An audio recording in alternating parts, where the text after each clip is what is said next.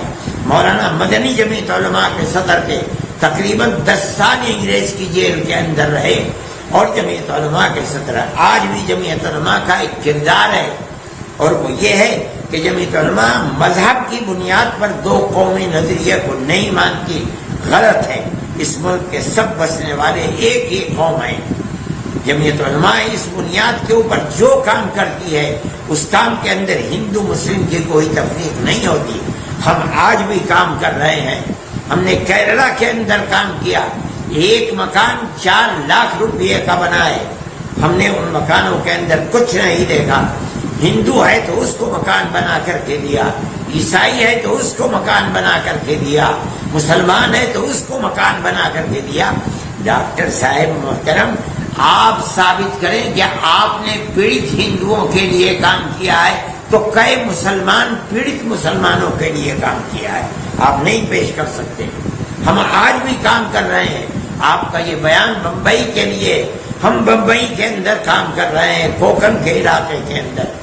آپ نہیں سمجھتے ہیں ہم نے کتنا کام مسلمانوں کے لیے کیا ہے اور کتنا کام ہندوؤں کے لیے کیا ہے.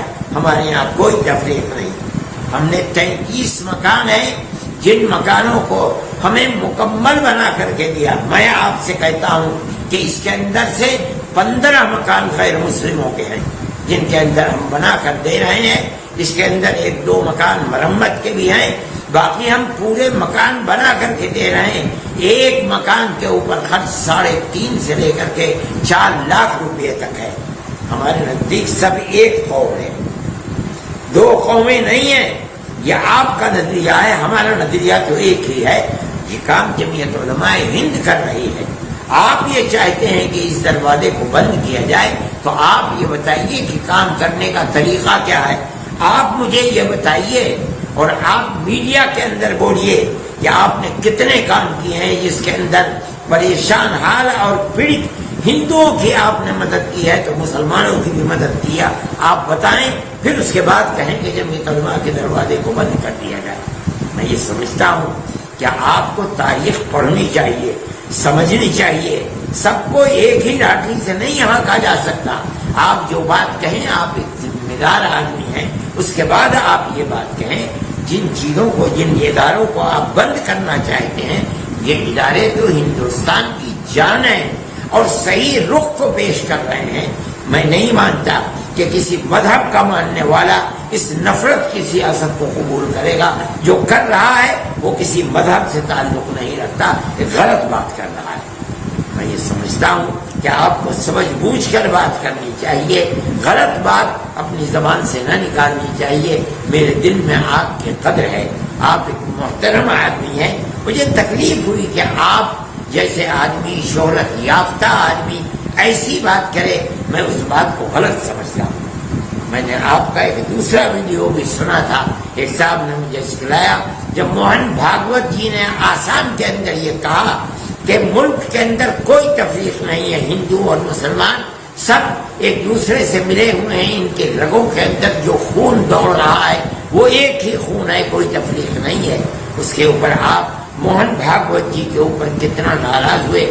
میں یہ سمجھتا ہوں کہ RSS کے سنچالک کی یہ بات بڑی بہترین بات تھی، اور وہ یہ سمجھ رہے ہیں کہ اس ملک کو زندہ کس طرح رکھا جا سکتا ہے اور اپنے اس ملک کے اندر امن و امان کی کس طرح پیدا ہو سکتا ہے۔ آپ نے ان کی ذات کے اوپر بھی کیچڑ اچھالی ہے۔ میں یہ سمجھتا ہوں کہ آپ کی یہ بات غلط ہے، اور جس رخ پر آپ چل رہے ہیں وہ رخ غلط ہے۔